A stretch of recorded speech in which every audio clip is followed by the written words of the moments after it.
Hey everybody, Russ W. Oker, Go Hills TV, powered by JBS. Time for our Fairway Meat and Grocery post game as we celebrate a Region 11 championship tonight.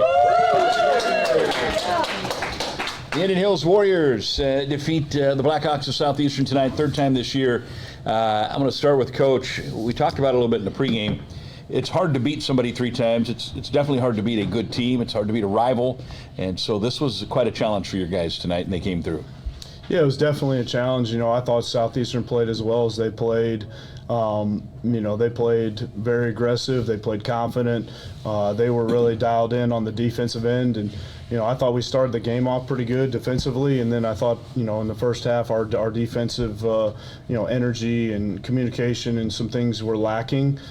We challenged that at halftime, and I thought our guys really responded in the second half. Really proud of these guys and just the resiliency to, the second half there. I thought we were doing some good things and defensively, and then they threw in some shots and some calls maybe didn't go our way, and we could have easily put our head down and just packed it in. And these guys have been battle tested, and I think our schedule has prepared them for games like this, moments like that, and just really proud of them and their resiliency and toughness to be able to come away with a win tonight. 27 points for this young man right here, Braden Sparks, tonight. 5 rebounds. He came up big when you needed him, which was all night long. I'll give you a chance before we chat with him to comment on what he meant to this game tonight. I thought he was a dude. I thought he was unbelievable. I thought, 27 points. He goes 8 of 8 from the foul line, 3 for 4 from 3, 5 rebounds, 2 assists, 2 steals, and 27 points. Only 2 turnovers. He played all 40 minutes. I thought he was a dude. He was phenomenal tonight. There you go. Braden, big players shine in big games. Obviously, they're all big, but this had to be fun to play in tonight. Talk a little bit about why you think you had such a great night. Really, I came in and prepared the same way I normally do. And really, the first play kind of broke down, and I hit that first, late shot clock shot, and I was like, yeah, my jumper feels good, so I feel good. so that's what I knew was going to be a good night. But my teammates helped me a lot. They give me confidence and stuff too. So it's a whole collective. It was a challenge in the first half. We got in foul trouble, and obviously our depth shines through in moments like that. But it's challenging, I would think, because you have lineups on the floor that don't normally play together. Talk a little bit about that in the first half and how difficult that was to manage. Yeah, it makes it difficult, especially you talk about our depth, but then when you miss Trev out there, he's kind of the guy that's just been a rock for us playing kind of that forward 4-man spot.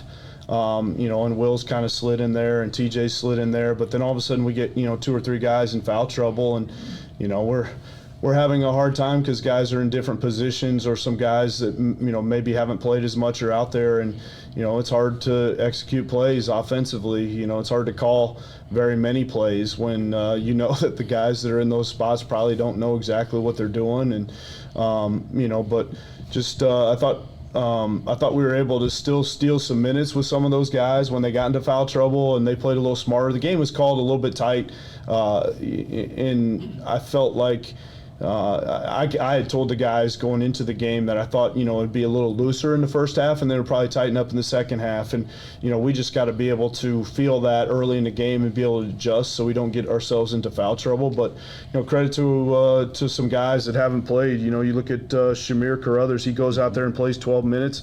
His stat line doesn't blow you away, but I thought just gave us a spark, gave us an energy. Shamir competes every single day in practice.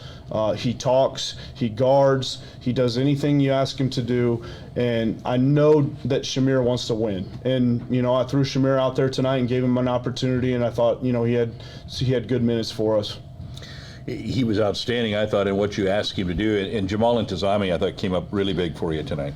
Yeah, that's another one. Jamal, I thought, in kind of that spark of the second half where we kind of we got down, and then we were able to make a run to get back in that. I thought Jamal's defense and rebounding down through that stretch really helped us to be able to kind of catch back up and then eventually take a lead. So I thought he gave great minutes as well.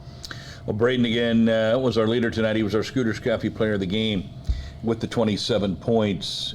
Obviously, this is a big game. It's hard to beat a team 3 times. They get to know you a little bit, but you get to know them a little bit.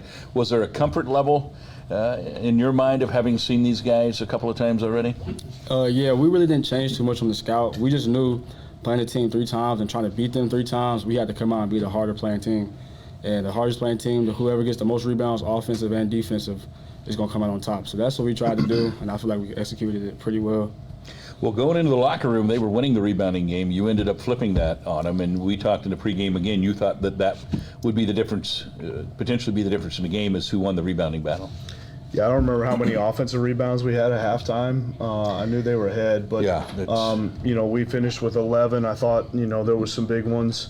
I really thought we did a better job in the second half of guarding without fouling. We sent them to the free throw line in the first half. They were 8 of 9 from the free throw line in the first half, and then they finished the game 9 of 10. So I thought we did a much better job of guarding without fouling in the second half. And I challenged Devontae here at halftime, and I thought he responded in a big way defensively. I thought he was dialed in the second half defensively, even when his offense wasn't there tonight. I thought he was big in the second half defensively. TJ Morris is a guy that just when we look at the stat line night in and night out, he's just been very, very consistent in this back half of the season. He's pretty reliable for you to be near double numbers night in and night out. Yeah, I mean, you look at his stat line: 11 points, 8 rebounds, 5 assists, 1 steal. He had a couple turnovers that I thought he got himself into a little bit of trouble, but across the board, it's a pretty solid stat line. Hard when he got a couple fouls early, and then he sat for a while, and then we played him to steal some minutes, and then he sat again, and then to come back out the second half. It's kind of hard to get into a flow sometimes, I think, as a player in those situations. But credit to him for just continuing to chip away and trying to figure it out. And I thought he played some really big minutes for us. You think there's a challenge for South? I mean, we can't say for sure they won't get an at-large. They're 19 and 11. They're not getting an at-large, so they know their season is on the line tonight.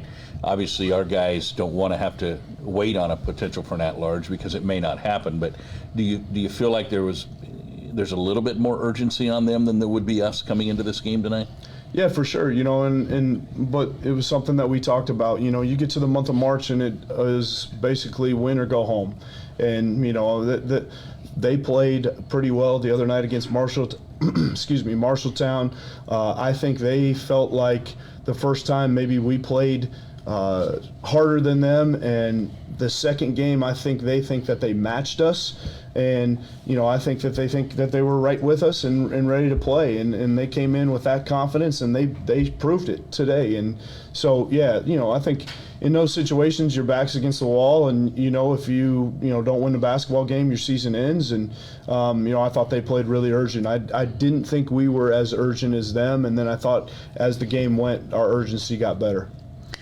Well, dealing with the foul trouble in the first half, having Travy out, different lineups, and then you still you found a way to win games against good basketball teams here down the home stretch. What do you think that says about your team? Yeah, just we're battle tested. We've been through it. We've been through a lot of different scenarios, at home, on the road, up, down, late game situations. Like we've seen a lot of things this year. So I think some teams out there maybe don't play quite the schedule that we do, and win every game by 20. And I know the fans love that, and they want us to score 100 points. But if you want to win and win at a high level, and you want to win late in the year, and every game down the stretch here, I'm sure next Saturday night it's going to come down to a couple possessions. Probably if we're fortunate enough to make it to Hutch, every game there is going to come down to a couple possessions. And so, I think it favors a team that's been through a lot of different situations and a lot of scenarios, and played not just against really good teams. We played some really good teams. So I think we're prepared for it. Well, next Saturday night we're going to have the North Dakota State College of Science coming to town. They're 31-1. They certainly have not played the schedule we have, but you don't win 31 games without having some talent. I know they have a tall, about 7'2" guy. You don't look past anything, but have you had a chance at all to get the word on them? Do we know anything about them yet other than that 31-1 record? Yeah, my staff's been looking at them a little bit. I didn't want to look past this game really. I was pretty dialed into this game, and now here the fact that we we have a week until we'll play them. I'll get familiar pretty quickly here with them. What I do know is Stu Engen up there does a really good job. When I was an assistant here, 2015 to 2017, we played them here and they beat us, and then we went up there the following year and they played us really close. I think it was a possession game, and so he does a really good job, and he's got some guys that they play a system, and I think he's got some some guys that have been in his program for a couple years. He's got some size, he's got some good guard play, so it'll be a tough challenge for us, and hopefully our crowd can come out like they did tonight. I thought our crowd was great tonight. I loved, when we get that many people in here and it starts to get loud and people, stand up and cheer and bring some energy. I think it just injects energy into our guys and they start fueling off that. And all of a sudden, a couple shots go in, and and then we force the other team to use the timeout. And I thought they were big time tonight, and I thought they really helped us. And hopefully everybody will come back from spring break maybe a day early in Ottumwa and be in the Hellier Center next Saturday night. All right, the Warriors will take on North Dakota State College of Science next Saturday night with an automatic berth to Hutchinson, Kansas on the line. Win it 76-68 tonight. Braden Sparks is our Scooters Coffee player of the game. I'll give you a chance. I know there's some folks in Georgia watching tonight. They're probably watching this. Anybody you want to shout out to tonight? My parents, my mom, dad, little brother and sister, Logan and Maddie. Shout out to you guys. All right. Yes, sir. Braden Sparks, great game, Warriors. That's going to do it for us tonight. We hope to see everybody right back here next Saturday night, hopefully taking home a North Central District championship. This has been our Fairway Meat and Grocery postgame show on Go Hills TV, powered by JBS. Go Warriors!